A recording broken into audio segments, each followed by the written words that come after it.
Hello, welcome to the channel. Big thank you for everyone who watches, likes, shares, subscribes, leaves a comment. Please remember to hit the bell notification to not miss out on any new content. It's not sitting right there, is it? I just read. I'm nearly finished it. I'm on the last chapter. Oh wait, 3 chapters left. So yeah, a brilliant series of books, particularly for recovering addicts. And it proves that there's more way to beat an addiction than just your teetotal one shoe fits all thing. Man's a #1 best-selling ghostwriter, best-selling author, for three books and 2 films. Life significantly different from being a raging heroin addict and homeless. But the man still has a glass of wine. I'm just gonna comment. No. So yeah, discussing the cycle that I saw as we walk about. Hopefully it should show up on the top or bottom of the screen somewhere, which is basically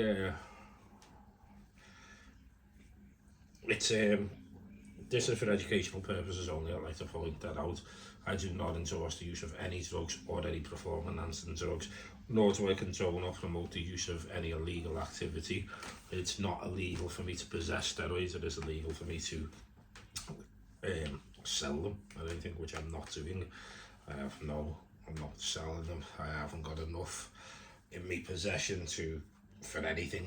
I've got bare minimal, and I'm not doing videos to promote the use of steroids, more to educate people, because I do use them, and to basically show the effects of what will happen and what can happen. Now over the past few weeks, let's just weigh myself as well here.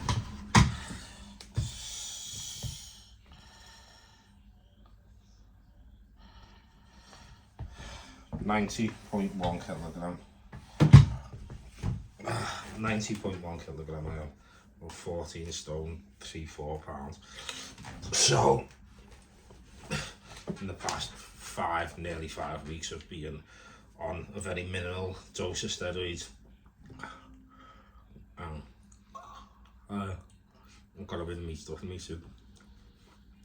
Well, let me just say this before the very minimal dose of steroids, I put on like 10 pounds in 5 weeks, but that's not all muscle, and that is due to Christmas as well. I've overindulged on cake, sweets, crisp, chocolate, cheese, ham, everything. So a lot of that weight won't even stick as well. Well, it will now because I've upped the dose. I always said that I was going to up the dose once I got to 5-6 weeks into me cycle, and I didn't. This isn't just something I decided. If you watched the earlier videos, I did say that I will up the dose. For anyone who's not trying to endorse it again, but anyone who is on steroids or is starting to take steroids and then took them before, one, like I say on the other video, if you're under the age of 25, I just wouldn't altogether. If you haven't trained for like at least 7 years natural, I still wouldn't do it. And when I say trained, I mean like eating 6 meals a day, drinking your 4 to 6 litres of water a day, taking natural supplements such as creatine and essential amino acids, glucosamine, fish oils and stuff like that, and sorting your diet out and what way you train, what way of training is best for you, whether you train and split, whether that's just consistently going 2 days on, 2 days off, push-pull days. All this needs to be done, and I did all this. I know I took a fucking vast break away from it because I ended up a fucking crazy bunter, but I did train natural for 7.5, close to 8, well, over 7.5, close to 8 years, and in that 8 years I did eat. I was, at the end of it, I was eating like 10 meals to 12 meals a day, trying to put on extra weight, and then I jumped on steroids because I wanted to compete. I took very minimal doses at the start because you don't need anything big, because my body never had them. Don't get me wrong, as I got more advanced into them, I took stupid doses, But that weren't, it weren't for a long period. I never took them for like 3 months, 4 months. It was always like 2 weeks. I think I took like the most I've took is a lot of it. It was over a 2-week period, and it just made me feel like shit. Or I just lowered it back down to like, this is what I call like, this dose is not, it's probably a standard dose of stuff for anyone who wants to compete, I'd say, basically. I wouldn't say this is high, because you've got to take into consideration that the doctor did tell me as well that I should be on 145 to 165 milligram of testosterone per week. So if I take 750 milligram of testosterone per week, I'm taking 600 more, which is still a lot, but it's not 750, is it? It's 600 more than what I should be taking. So, but I am taking at the moment now 750 milligram, well, starting from today. I haven't took that today. I'll do it across like 3 days.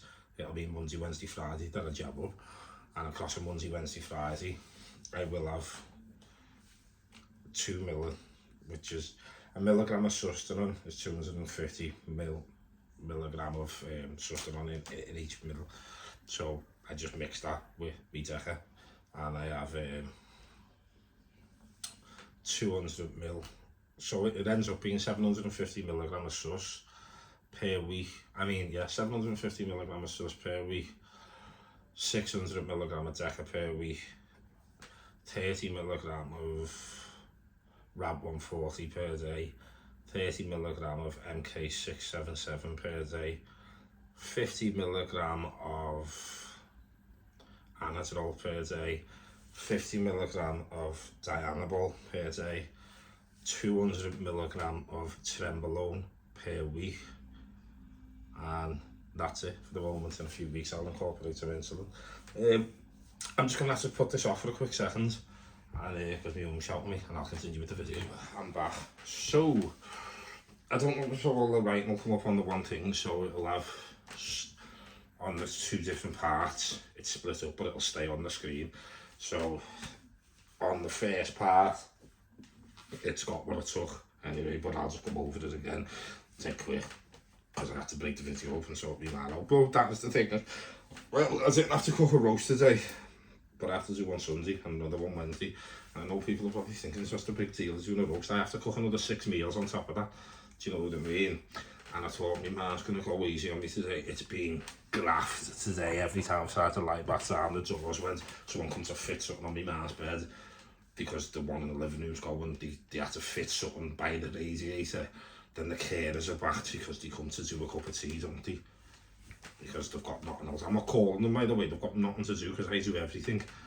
But she needs them to put it in the shower and that, which they can't even do yet, because the occupational health is like, no, you need another rail there and another rail there. But they are good, the carers, like, I'm not gonna lie, but it's not their fault. They have nothing to do because I do it all, but they will have something to do next week when them rails, when the occupation will come out and sort it. But me, I thought she's going to please ask for something easy, fish and chips, let me phone something to eat, or fucking just something easy, you know what I mean? Fucking fish and chip, pie and chips or something, you know what I mean? Even steak and chips, something that's easy. No, she asked me for fucking bacon, gammon, sausage, egg, black pudding, tomatoes, fried mushroom, fried bread. That's what I've just had for me tea, and that's what I've just, don't get me wrong, I fucking wolfed it with pones, but it's fucking graft, you know what I mean? Especially the amount of it that I've got to consume, and then I had to cook hers, and then washing fucking 3 different frying pans. Oh, it's just fucking, it's all done now, like, it's just absolutely shattering. So yeah, I'm gonna go live as well at some point. So I know I'm gonna receive some amount of abuse over that, which is absolutely fantastic. Just cannot wait for it. Yeah, so as I said, 750 milligram of Sustanon, 600 milligram of Deca 1 week, and 600 milligram of Baldanol the next week. The one in the same compound, but I like mixing it up. I forgot to mention that, but Deca and Baldanol more or less the same thing, but 1 week I'll use Deca, the next week I'll use Baldanol or Equipoise. 200 milligram of Tren, that is a lot of Tren. It's acetate as well, so I should use it more frequently. I'll use that like on Friday and then use it again on the Wednesday. Do you know what I mean? So that'll be like, even though it's like 400 ml every 5 days, it's a fucking lot of tren, to be honest. But fuck it, you know what I mean? Let's get fucking huge in it. And like I've said on the walkabout video, I haven't used Rab 140 before. I've used peptides, IGF-1, and that IGF-1 is brilliant, but I've heard there's a load, it was years ago, and now I don't know what it's going to be like. I've heard that there's loads of fake grip going around, and I don't really know about the other peptides. I'd have to do some intensive research before, because even before I took steroids, I'd done intensive research on them before like I ever fucking stuck one into my system and that. And obviously some of the words and that I didn't understand, so then I had to get a fucking dictionary and a fucking, do you know what I mean, and figure out what that meant and what that meant, and get this one and look at this forum and that forum. But if you're gonna start using things like that, you should at least have a basic knowledge of how they work, what they're gonna do to you. And I can't, as much as I can talk, Derek Moore plays more date, best person ever to give you breakdowns on like steroids or how they work. He will use, he's not putting it in layman's terms though. Now I do understand what he's talking about, but only because of my own research. If I just listened to him and hadn't read these theories and books and had the dictionary to explain what certain words mean to me, I wouldn't know what he's talking about. But he's thorough in the way he explains things. I'm not going to explain like that. I haven't got that much of an education as he has. I haven't on the subject to put it across so eloquently, basically, because he does it brilliantly. But I've got enough to know how it's working in my system, what it's doing to my body, what it's going to do to my mind. I have got a clue for myself, and that's what you need to do. You need to really study these things yourself. But as I was going off point there, SARMs I've never really took. I took MK677 in very short dosages, not dosages, very short. Like took it for a week, and then I took it 3 times, once for a week, once for like 3 days, and the other time for like 4 days. And it was purely because I got sick and someone had it big, and I couldn't really eat like when I was getting well again, and they made me eat. And then because I weren't really asked about them at the time, it was like 7 years ago, they weren't as big as what they are now. I didn't really give a fuck. And the minute my appetite come back, I just fucked them off, because I thought, well, I don't want to eat any more of them, because I was obviously enhanced as well. I don't want to eat any more than what I do now. Whereas now, like, I've read more into them and what they do and how it works, and it acts as sort of a growth hormone. Also does make you a lot hungrier, which is good for me, because I won't add a meal, I'll just increase my carbs and proteins and fats in the meals that I am taking. Not taking, I'm saying that because I'm talking about steroids. Rab 140 I've never took in my life, so it'll be intriguing to see what that does with the mixture of anabolic compounds that I'll be on. Again, I don't endorse this or anything, but I will grow, that's for sure. And I'm not going to sit here and lie and say that if I didn't eat the meals and didn't train hard and didn't do this and didn't have enough rest, I wouldn't grow, because I would. I just would, especially on that amount of juice. You're just going to grow no matter what. And that's not a good thing to say, but it's the truth. But again, what people don't tend to mention is eating that amount of food and pushing that amount of water through your body and training really hard and having you even stupid stuff. I know it's only little things like cranberry juice and green tea or whatever, but you're forcing the steroid to work then, and you're actually utilising the best of it you can.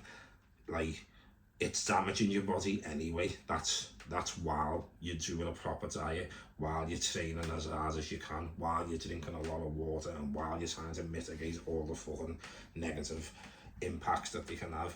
Them negative impacts are gonna fucking be far worse if you don't have you'll get bigger, but your internal organs and everything are going to suffer because you are not working hard enough.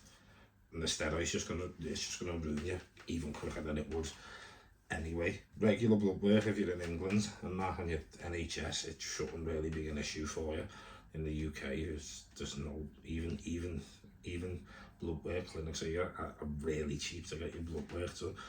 So it is vital to get that done and have that sorted as well. I won't take them without getting my bloods done and that. I never have, even when I've took steroids in the past, even when I've thrown the kitchen sink of my body like a dickhead, but never for a long term, only for like 2 weeks, like I said, and went, fuck this, I feel terrible. And like that bad experience was bad. Do you know what I mean? So like, yeah. But yeah. But when I go to the doctor and that, like even when I was on the last time, they say, I wish everyone who took steroids was like you, like this conscious about. It's just like, to be honest, I don't want to fucking really want to die. You know what I mean? I'll take a massive heart attack or something. If it's going to be that bad, I'd just come off them. It's not like that. I'll be honest with you, where like I wanted to stop them and I just couldn't find the way out or whatever. Like I went to the doctors and he said, lad, you're in a bad way off these steroids. You know, I would instantly just go bang, stop like that. That's how quick it'd be, because it's pointless. There's no point in being fucking massive in a coffin, is there? You know what I mean? What's the point in being absolutely ripped and huge and massive in a coffin where they've got no use for it anyway? So if it comes to the point where they was like, you're gonna take 40, like, and they start saying take 5 to 10 years off your life. I know this sounds terrible, but I just accept that because I know that's what it's going to do anyway. But if they start saying this, you know, you're doing a bad way, you're going to knock like 20 to 20 years off your life here, or 15 to 20 years, that's when I go bang, leg it, swerve it, TRT, get this shit out, let's get my body functioning normal again, not worth it.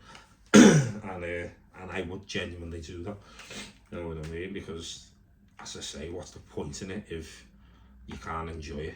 Like, I'm doing it because I want to look well. I like the look of it. My body does respond well to them. I don't get that many negative side effects from them. Like, I don't get acne. I don't have roid rage. The 10 does make me have night sweats, and like I can sleep off it. I just have night sweats. I've never had Deca or anything like that. Not that I'm planning on using what's in my pants, but I've never had that problem. I don't get overly majorly horny. Like if I was in a relationship, I probably would. It's different because she's there, isn't she? You know what I mean? But out of the relationship, no, it's not going to work like that. I'm not going to just fucking, it's not like the type of stimulant like fucking cocaine or crack or something where I'm like, you know what I mean? Where you might just get a sudden urge. That's not going to happen. Do you know what I mean? And like fucking,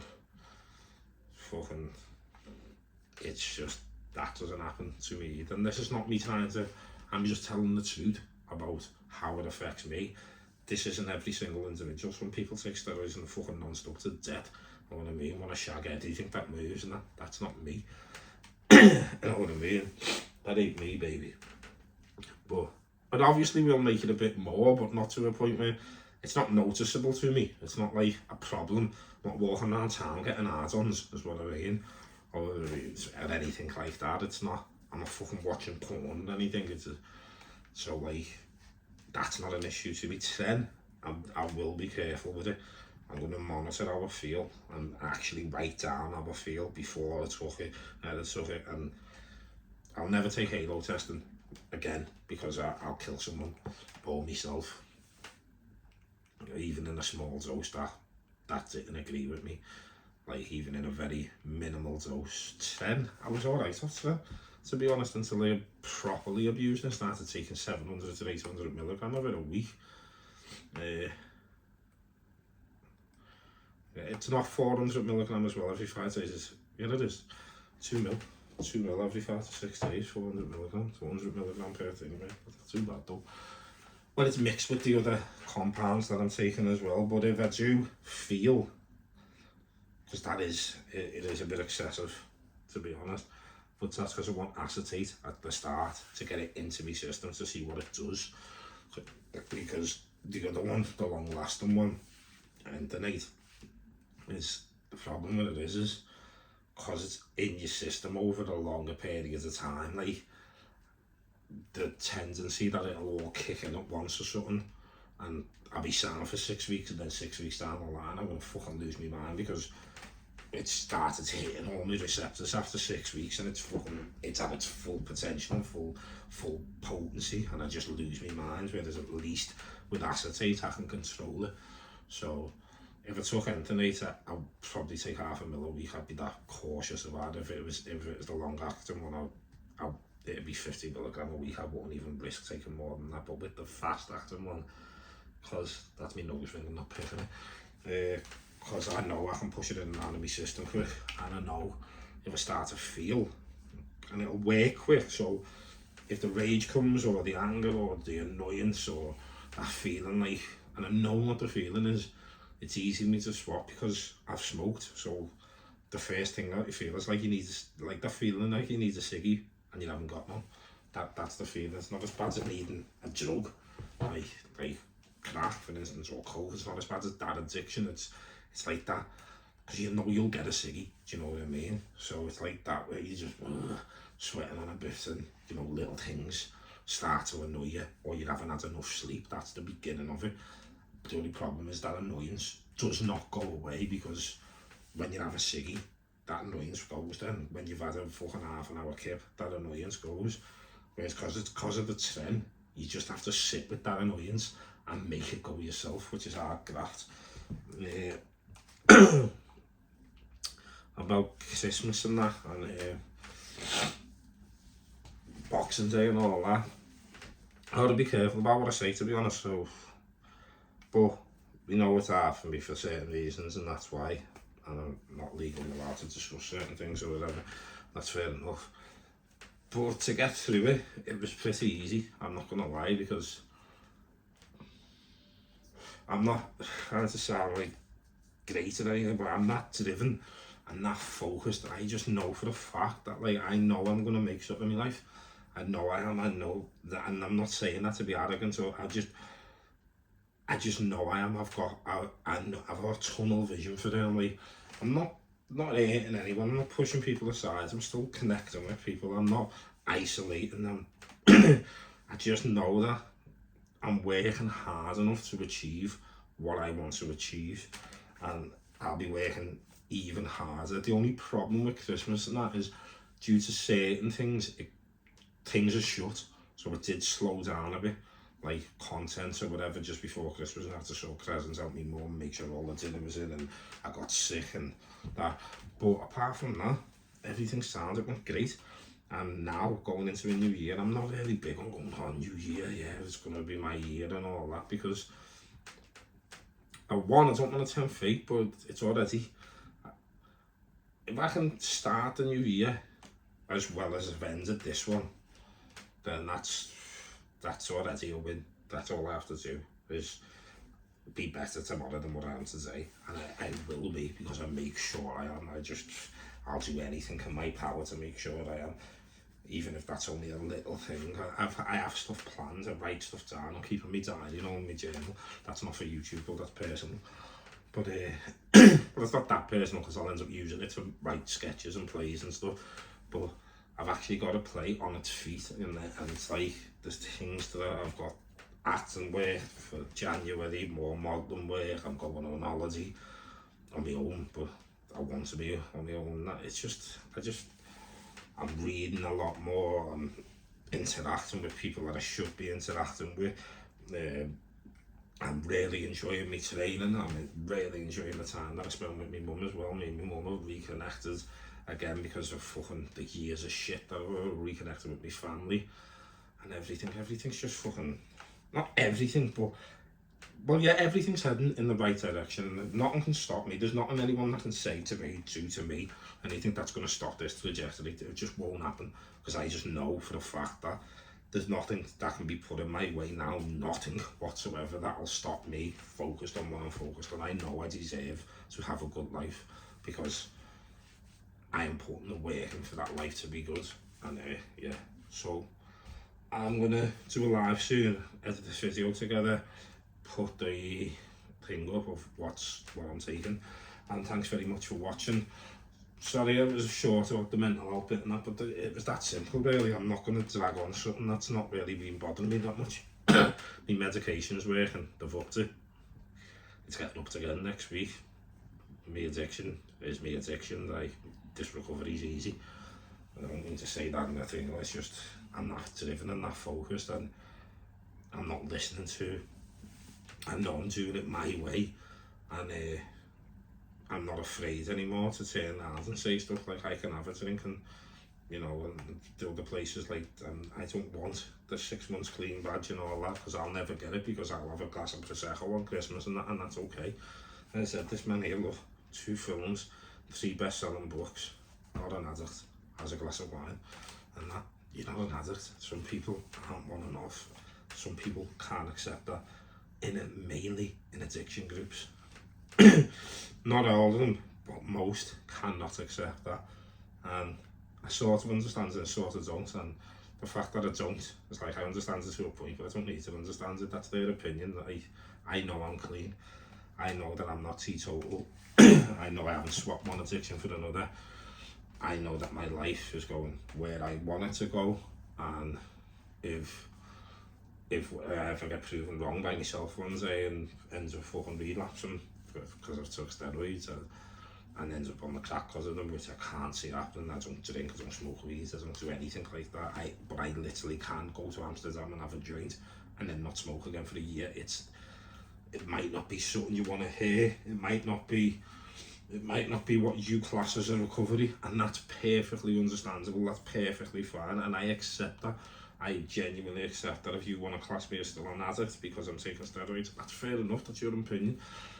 But what makes me is my opinion, is when I'm not singing to my mum, when I'm not doing these live on YouTube, when I'm not eating 7 meals a day, when I'm not putting everything into my life to make it better in any way, shape or form that I can, educating myself, getting out there, meeting people, being nice to people, being the best version of myself that I can be, not slating people, not being horrible to people, giving everyone a chance because everyone deserves a chance, and that's how simple it is. Be better today than what you was yesterday. Be better tomorrow than what you are today. But let's get through today, and always remember, let's get fucking huge, baby. And peace out.